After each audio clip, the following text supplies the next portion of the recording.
Thank you, Presiding Officer. It's always a pleasure to take part in technology debates in the Parliament. Indeed, I remember a few years ago talking in a debate about the SCDI report Automatic for the People, which examined the Fourth Industrial Revolution and the opportunities and challenges that Scotland faced as it was almost upon us. Just a few short years ago, it's almost past us in terms of the speed at which technology has moved on and innovation is changing in our environment. And this is something that does have challenges with it, but it's something that we should be embracing and something that Scotland is leading in some of the technology areas. The Minister mentioned the Robotarium at Heriot University, the Cross-Party Group on Science and Technology, which I co-convene, visited the Robotarium just a short time ago, and we were able to see there some of the advances in robotics in areas of agriculture, in health, in the use of AI and chatbots in terms of the way that they could use robots in the hospitality industry. In health, where the robots were actually, and AI was being used to examine the gait of people and be able to predict that someone was likely to have a condition such as Parkinson's disease long before any of the other tests that we have available to us might have indicated that that could be a problem. It also had sensor technology in there, and I know that Mr McKay mentioned Census, which of course was one of the Internet of Things Centres for Excellence, along with sensor technology, where minute changes in someone's use of the technology could be detected by the machines in the way a physiotherapist might not be able to, and correct it. And using the gaming industry, using games to actually engage with people as they did their exercises. So all these technologies are coming together, and we must be able to embrace that and go forward. In my own constituency, I'm lucky enough to have the campus of New College Lanarkshire in Motherwell, and there they have the Smart Hub, which is a funded hub where it is directed specifically to support SMEs and enable them to embrace some of the technologies around cobots and AI-enabled manufacturing production opportunities. And it's absolutely free as a consultancy to SMEs across Scotland. And in there, I was able to see the very simplest of robotics in terms of pneumatics that could be used in a manufacturing process, but also cobots that were working alongside humans, robots that react if they're touched, so there's no danger to the people in their working environment. And some of the robotic arms from the cobots were being used in very innovative ways. And I was actually blown away by what was happening there. They have cobots working at height on renewable energy wind turbines, where they're able to sand, weld, paint and repair the blades in situ. Thank you. Daniel Johnson. Very grateful to the member for giving way, and I'm delighted she's talking about cobots. One of the things that strikes me is that it has the potential to completely turn upside down economies of scale, making small businesses competitive with very big businesses. And does she agree with me that's a sort of a challenge we need to sort of potentially get ready for?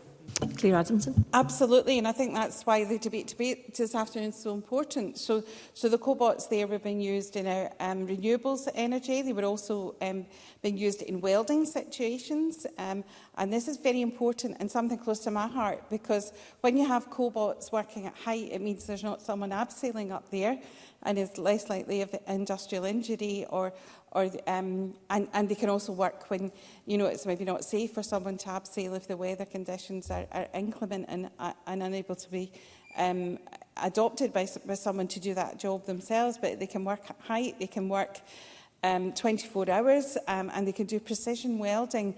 And obviously we know that there's industrial injuries from fumes from welding. It's something that is very close to the STUC and the hazards group at the moment, where they're investigating. So anything that makes these types of roles in our society safer and takes the danger out of the work. I think that's amazing, and we've seen that with the use of drones as well. So the Centre of Excellence is well worth a visit, and it is really excelling. But the other thing it does is outreach to the schools in my area. It runs the robotics clubs for the feeder schools round about it, and I know that that's a really welcome innovation and gives young people the opportunities that we've just been talking about. It doesn't have to always be classroom and SQA assessments that are happening. The opportunity to take part in some of the games and the skills and robot wars and all these things are really, really important for engaging our young people in technology. I was also, with the Cabinet Secretary, I was invited as the CPG Chair to the Centre of Data Science and AI at the University of Glasgow. That's a new Centre of Excellence absolutely dedicated to how we can use big data and AI and imagining how that can be used in the areas of health. We saw imaging research that's been done in cancer research demonstrated there, and it really, just a centre that will be state-of-the-art for Scotland, and again one of the first in the world to have such a dedicated centre, so our education leading again. Recently the Cross-Party Group on Science and Technology also had an evening event with the University of Glasgow, Scotland's Critical Technologies Supercluster, who were looking at quantum computing and semiconductors, which will absolutely transform what we were able to do in terms of monitoring and health. And today they have systems working that are looking at the microwaves, the Wi-Fi, the low Wi-Fi frequencies in our environment that can detect if someone's breathing changes. So the opportunities for health and looking after people with different conditions is simply breathtaking, and that includes protecting people in their homes from trips and falls. And that was something else we saw at the Robotarium, is how we can support people in their own home going forward with the robotics. Incidentally, one of the cobots, I believe, costs around £25,000. You then have to buy the extension arm and have that fitted to what you're going to do with it. But these aren't accessible technologies to a lot of our SMEs, and it is transformative. I also like to say that my committee, the Constitution Europe External Affairs and Culture Committee, recently had a visit to Ireland, and when we were in Dublin we met with producers there. I had asked about AI in every single meeting up to the very last one, but it was the food producers that were saying they're using the next level of robots in their manufacturing, and they said if it wasn't for the AI technology they had, they couldn't be competitive in a European market, and they couldn't be doing what they're doing. So this is absolutely where we need to be. I'm delighted we're doing this at the moment. And a final, if I still have a bit of time in hand. I think the member maybe have another 25 seconds. Oh, 25 seconds. I can say the AI Alliance, I met at the event the other day for British Standards. The AI Alliance are working with Data Lab, and they have a wonderful course called Living with the AI, which explains how AI is impacting on our lives day to day, and I would recommend that. I'm going to try and do it. I hope members in the chamber today will consider that course as a way into understanding AI in our developing world. Thank you very much, Presiding Officer. Thank you, Ms Adamson. And